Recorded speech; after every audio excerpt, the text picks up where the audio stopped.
উপস্থিত বৈঠকের মুসলিম বোন, এই মেয়ে তোমাকে বলছি, ঢং ঢং করে হাঁটছো কোথায়? আপনি কথা বলছেন কেন? একটু লজ্জাবোধ করেন, একটু ইতস্তবোধ করেন। এখানে এসেছেন দেবরের সাথে, ভাসুরের সাথে, কেন আসলেন? দেবর ভাসুরের সাথে কথা বলছেন, একটু লজ্জাবোধ করেন না কেন? একটু লজ্জাবোধ করেন। সহজে যান না। আব্দুর রাজ্জাক সাহেব বক্তাদের মুখে শুনেছি জাহান্নাম বলতে নারী আর নারী। হ্যাঁ, এ কথাই ঠিক। জাহান্নাম বলতে নারী আর নারী, এ কথাই ঠিক। তবে আল্লাহ রাসূল এ কথা বলেছেন, মহিলারা 4টা কাজ করতে পারলে জান্নাতের সব দরজা খোলা। এটাও তো সহিহ হাদিস। 1 5 ওয়াক্ত সালাত, 2 রমজান মাসের সিয়াম, 3 স্বামীকে মেনে চলা, 4 জেনায় লিপ্ত না। এইভাবে দেবরের সাথে গল্প করতে করতে আসলেন কেন? আবার দেবরের সাথে গল্প করতে করতে যাচ্ছেন কেন? আপনাকে আমি বললাম, কেউ যদি আপনার গায়ের উপর দিয়ে চলে যায়, যাক, আপনি মুখ খুলবেন না, মুখখান বন্ধ রাখেন। আব্দুর রাজ্জাক বিন ইউসুফ এসেছেন, চলো ওখানে বসার পরে মুখ খুলবো না, যা হবে হবে। একবারে টোটালি মুখ বন্ধ, এক খেয়ালে চেয়ে থাকেন, এক খেয়ালে আমার দিকে চেয়ে থাকেন। যারা সালাত আদায় করে না তারা কাফের, যারা সালাত আদায় করে রাসূলের পদ্ধতিতে করে না তারা হত্যার যোগ্য। ইমাম আহমদ ইবনে হাম্বল বলছেন, আল্লাহর নবী যে বলেছেন, উমিরতু আন উকাতিলা নাস হাত্তা ইয়াকুলু লা ইলাহা ইল্লাল্লাহু সালাহ, যারা লা ইলাহা ইল্লাল্লাহ বলে না তাদের সাথে যুদ্ধ করব, মারবো না হয় মরবো। যারা সালাত আদায় করে না তাদের সাথে যুদ্ধ করব, মারবো না হয় মরবো। এই হাদিস দিয়ে ইমাম আহমদ ইবনে হাম্বল রাহিমাহুল্লাহ বলেছেন, 1 ওয়াক্ত সালাত ছেড়ে দিবে যেই তাকে হত্যা করতে হবে। ইমাম আবু হানিফা রাহিমাহুল্লাহ বলেছেন, 1 ওয়াক্ত সালাত ছেড়ে দিবে যে তাকে জেলখানায় বন্দি করে পিটিয়ে সালাত আদায় করাতে হবে। আমরা বলছি 1 ওয়াক্ত সালাত ছেড়ে দিবে যে সে মহাপাপী, যে কোনো মূল্যে তাকে সালাত আদায় করাতে হবে। আরবি বিদ্বানগণ বলছেন যে কেউ যদি অলসতা করে সালাত ছেড়ে দেয় তাহলে কাফের। স্ত্রী নামাজ পড়ে, স্বামী পড়ে না, তাহলে বিভাগ কেটে গেছে। চেয়ারম্যান লাগে না, মেম্বার লাগে না, এমপি মন্ত্রী লাগে না, কাজী লাগে না, বিভাগ এমনিতেই গেছে। এরা যদি মারা যায় তাহলে এদের কবর শ্মশান ঘাটে হবে, মুসলমানের কবরস্থানে হবে না, এদেরকে শ্মশান ঘাটে ফেলে দিতে হবে। এই কথাই তারা লিখেছে। দিনী ভাই বোন, এক খেয়ে চেয়ে থাকুন। সংক্ষিপ্ত আলোচনায় চলে আসলাম, কিভাবে সালাত আদায় করতে হবে আমার দিকে দেখুন, এক খেয়ালে চেয়ে থাকবেন। সুন্দর করে ওযু করবেন। সুন্দর করে ওযু করলো, পায়ে হেঁটে মসজিদে গেল, সালাতের পরে তাসবিহ তাহলিল জিকির আজকার করলো। এই লোকটা হয়ে যাবে সেই দিনের মতো যেদিন তার মা তাকে জন্ম দিয়েছে। সুন্দর করে ওযু করলো, পায়ে হেঁটে মসজিদে গেল, সালাত আদায় করে বসে তাসবিহ তাহলিল জিকির আজকার করলো। এই লোকটা হয়ে গেল সেই দিনের মতো যেদিন তার মা তাকে জন্ম দিয়েছে। নিষ্পাপ হয়ে গেল। এই কথা আমি বলিনি, এই কথা মুহাম্মদ সাল্লাল্লাহু আলাইহি সাল্লাম বলেছেন। সম্মানিত দিনী ভাই বোন, সুন্দর করে ওযু করবেন, ফাঁকি দাও ওযু করবেন না। এরপরে ওযুর শুরুতে বিসমিল্লাহ, শেষে ওযুর দোয়া। ওযুর দোয়া যদি বলেন আশহাদু আল্লা ইলাহা ইল্লাল্লাহু ওয়াহদাহু লা শারীকা লাহু ওয়া আশহাদু আন্না মুহাম্মাদান আবদুহু ওয়া রাসূলুহু, তাহলে জান্নাতের সবটি দরজা খুলে গেছে। আর যদি বলেন আল্লাহুম্মা জালনি মিনাত তাওয়াবিন ওয়া জালনি মিনাল মুতাতাহহিরিন, নেকি হবে। কি নেকি হবে তা আল্লাহ নবী বলেননি। পেশাব পায়খানা করার সময় দোয়া পড়বেন, পানি খরচ করে পবিত্রতা অর্জন করবেন। আগে ঢেল টিস্যু পেপার, তারপরে পানি, এটা মিথ্যা কথা। 40 কদম হাঁটা নোংরামি, খক খক করে খাসা বেহায়াই। পানি দিয়ে পবিত্রতা অর্জন করেন, আগে পিছে কিছুই লাগবে না। তারপরে যদি মনে করেন আব্দুর রাজ্জাক সাহেব পানি দিয়ে পবিত্রতা অর্জন করলাম, মনে হচ্ছে কিছুক্ষণ পরে পেশাব আসলো, আসুক, আপনি ওযু করার সময় একটু শেষে পানি নিয়ে লজ্জা স্থান সামনাসামনি কাপড়ের উপর একটু পানি ছিটিয়ে দিবেন, বাস শেষ। এটা আল্লাহ রাসূলের পদ্ধতি। আর যারা ভাবছে যে পেশাব বের আসবে, ও 40 ঘন্টা পরে যদি কুলুপ ফেলে, ঢেল ফেলে, তবু পেশাব আসবে, ওর এটা রোগ হয়ে গেছে। রাসূলের পদ্ধতি সহজ। পেশাব শেষ হলো পানি খরচ করেন চলে আসেন, পায়খানা শেষ হলো পানি খরচ করেন হাত মেজেন চলে আসেন। আল্লাহু আকবার। আল্লাহু আকবার বলার পূর্বে কোনো কথা বলবেন না, বিসমিল্লাহ লাগবে না। আল্লাহু আকবার বলার পরে জায়নামাজে দাঁড়িয়ে কোনো দোয়া পড়বেন না। জায়নামাজে দাঁড়িয়ে দোয়া পড়লেই বিদাত হবে। আজানের পূর্বে যদি কেউ বলে যে আপনারা উঠেন, নামাজ ঘুমের চেয়ে উত্তম, তাহলে ও পাপী। যারা সাড়া দিবে সবাই পাপী। কেন? আজানের পূর্বে কোনো কথা চলবে না, সে যতই ভালো কথা হোক। মানুষকে সালাতের জন্য প্রথম শব্দ কি হবে? আল্লাহু আকবার। আজান। নিজস্ব কোনো শব্দ চলবে না, তার নাম শরীয়ত। ধর্ম একজনের কথা দিয়ে চলে, যার নাম মুহাম্মদ সাল্লাল্লাহু আলাইহি সাল্লাম। আগে পরে কারো কোনো সুন্দর কথা ইসলামে গ্রহণ হবে না, তারই নামই বেদাত, তারই নামে বিদাত। রাসূলের পদ্ধতি। আল্লাহু আকবার। ডান হাত বাম হাতের কবজির উপরে রেখে বুকের উপরে রাখবেন, বাহুর উপরে বাহু রাখতে পারেন। নাভির নিচে রাখার হাদিস তিনটাই জয়ীফ। কাজেই বুকের উপরেই বাঁধেন, এটাই ঠিক। বাহুর উপরে বাহু রেখে রাখেন, নাহলে কবজির উপরে কবজি রেখে রাখেন। বুকে রেখে বলবেন সানা, আল্লাহুম্মা বাঈদ বাইনি ওয়া বাইনা খাতায়ায়া কামা বা'আদতা বাইনাল মাশরিক ওয়াল মাগরিব। হে আল্লাহ, হে আল্লাহ, তুমি আমার পাপকে ধুয়ে দাও, আমাকে আর আমার পাপের মধ্যে অত দূরত্ব করে দাও। পূর্ব পশ্চিমকে তুমি যত দূরত্বে রেখেছ, পূর্ব থেকে পশ্চিম লক্ষ কোটি কিলোমিটার দূরে, আমার থেকে আমার পাপকে এত দূরে করে দাও। আল্লাহ নাক্কিনি মিনাল খাতায়া কামা ইয়ানাক্কা ফাবুল আবিজু মিনাদ দানাস। আমার পাপকে ধুয়ে দাও যেভাবে সাদা কাপড়কে ময়লা থেকে ধুয়ে পরিষ্কার করা হয়। আল্লাহুম্মা আগসিল খাতায়ায়া বিল মাই ওয়াল সালজি ওয়াল বারাদ। হে আল্লাহ, তুমি আমার পাপকে বরফ দিয়ে, তুষার দিয়ে, ঠান্ডা পানি দিয়ে ধুয়ে পরিষ্কার করে দাও। এটার নাম সানা। আল্লাহু আকবার বলে সবাই এটা পড়ার চেষ্টা করবেন। এরপরে বলবেন আউযু বিল্লাহি মিনাশ শাইতানির রাজিম।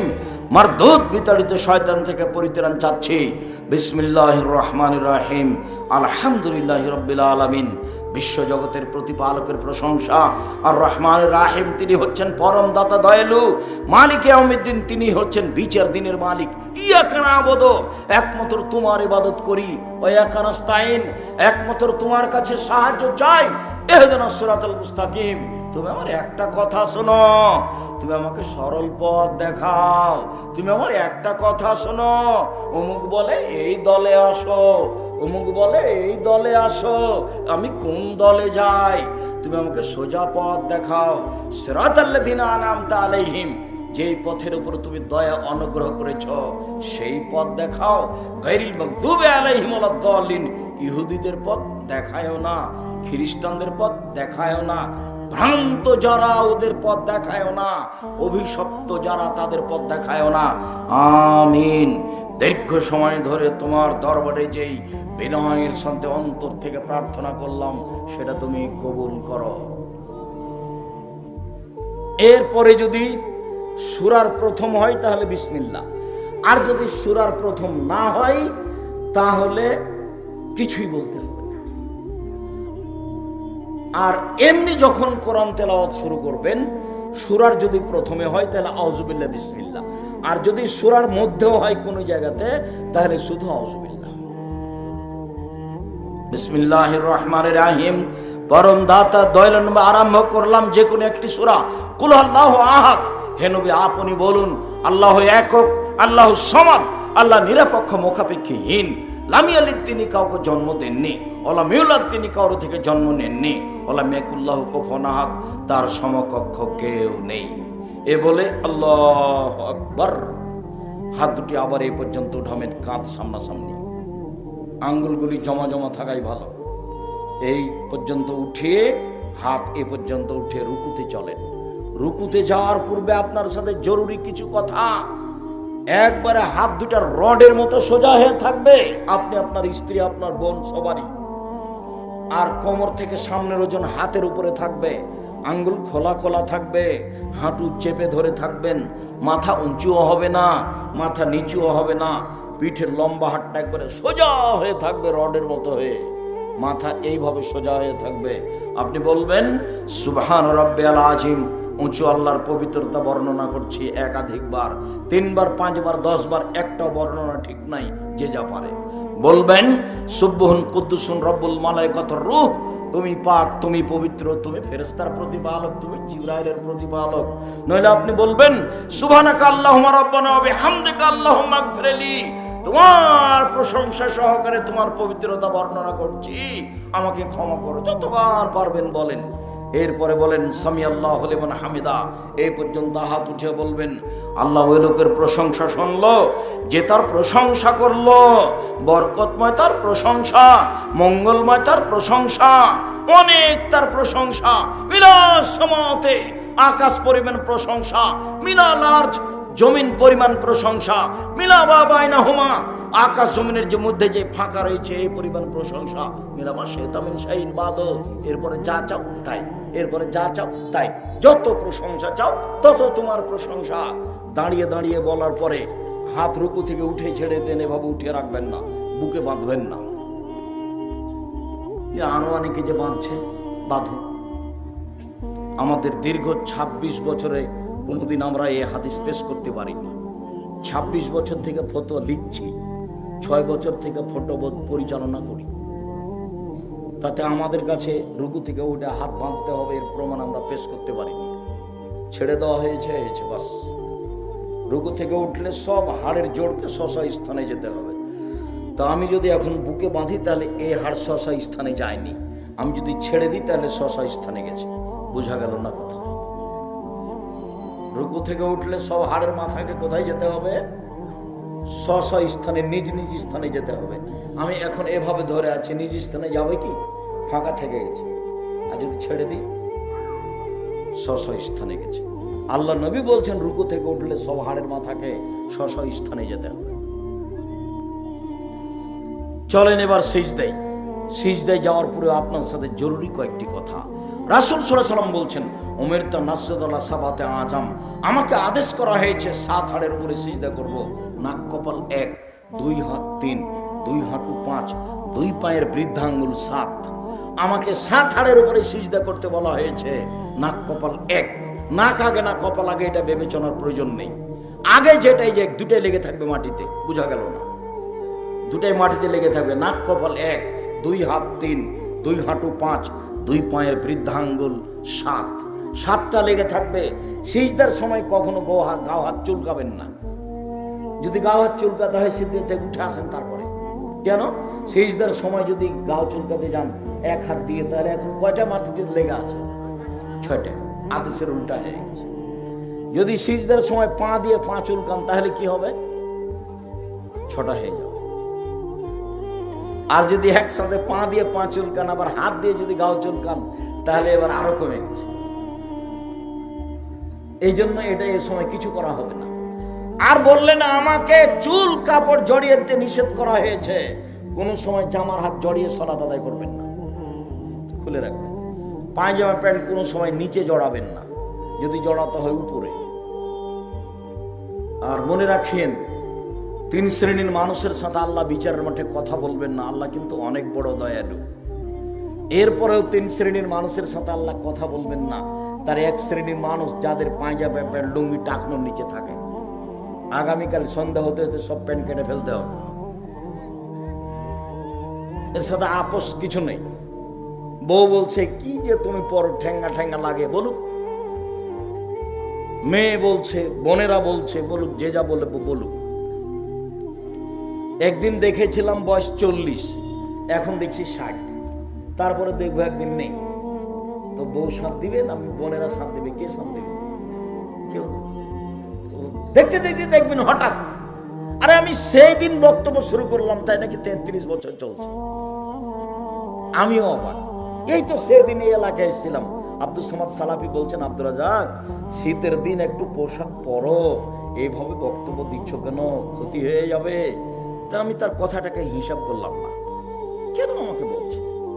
দুরুল হুদা আইয়ুবী বলছেন, এই বেটা দেখি তুই বক্তব্য দেওয়ার আগেও কথা বলিস বেটা, পরেও কথা বলিস বেটা, মরবি রে তুই, মরবি, কয়দিন বাঁচবি রে তুই? বক্তব্য দিয়ে ফল খাবি বেটা, কথা কম বল।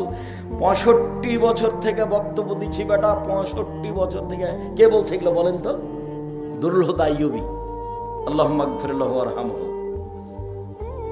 ওনারা পুরাতন মানুষ।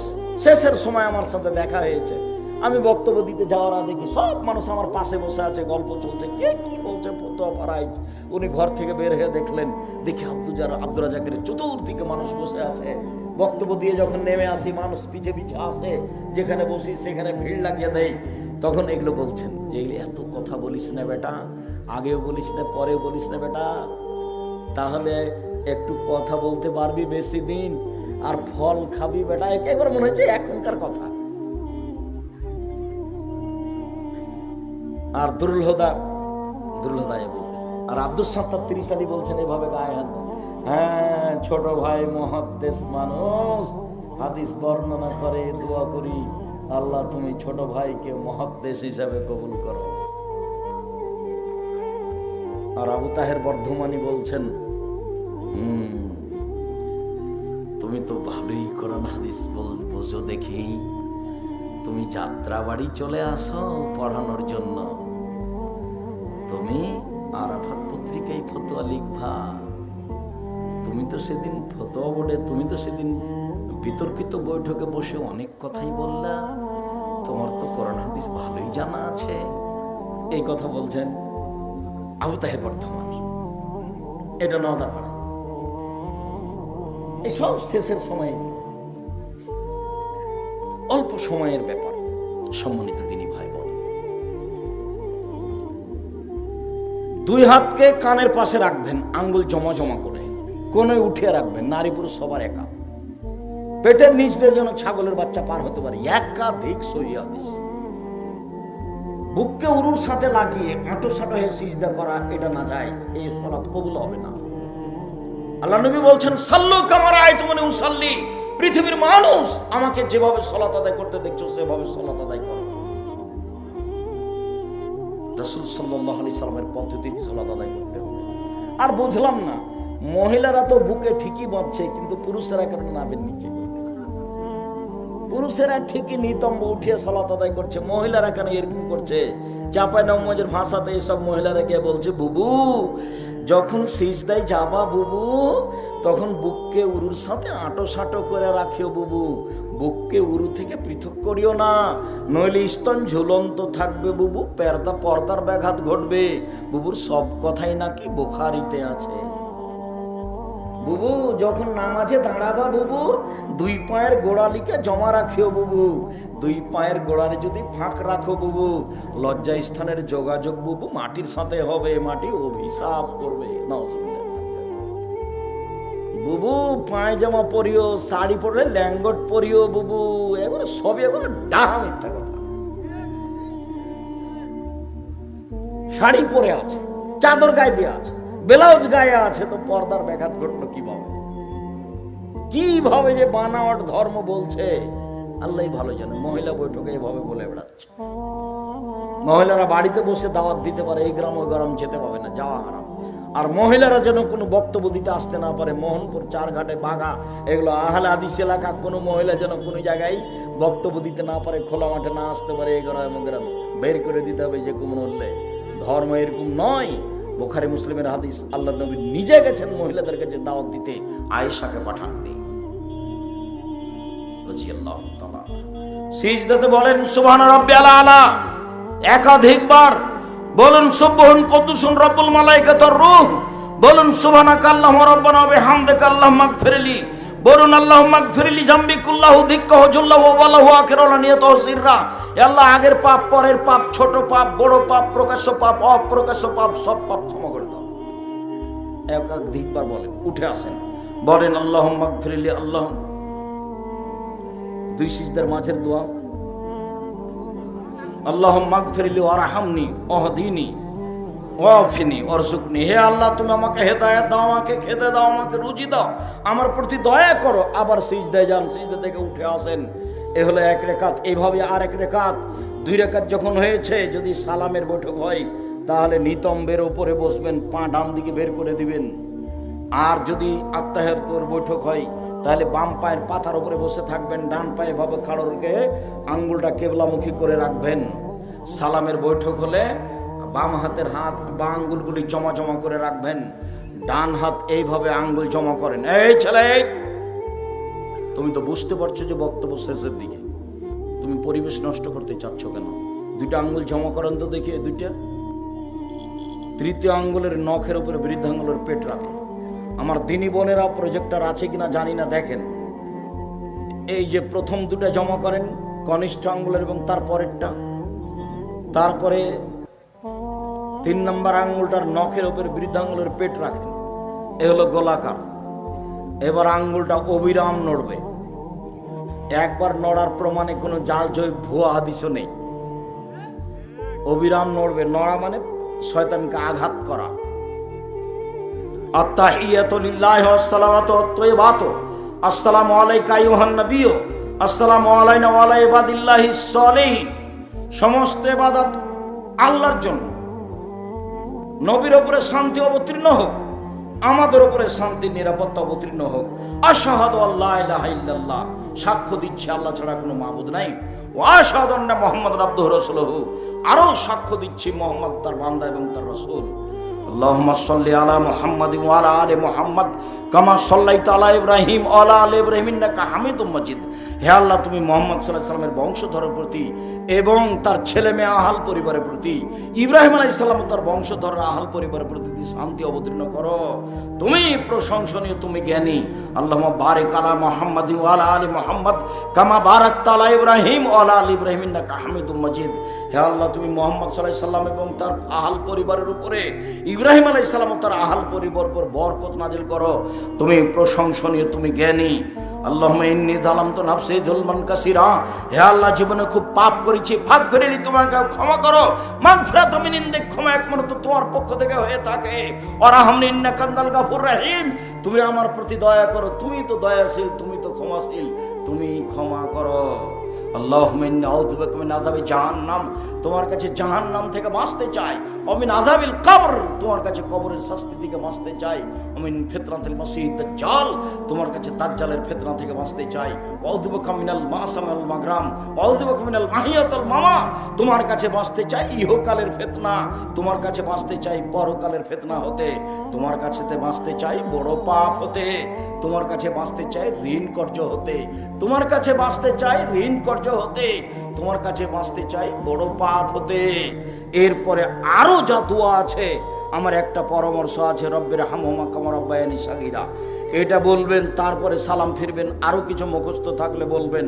সম্মানিত দিনী ভাই বোন, অত্র দোয়াতে বড় পাপ থেকে বাঁচতে চাওয়া হয়েছে, ঋণ কর্য থেকে। খবরদার, ব্যাংক থেকে টাকা উঠিয়ে বাড়ি তৈরি করবেন না। আপনি মরে গেলে বউরা কিন্তু থাকবে, ছেলে মেয়ে থাকবে এই বাড়িতে।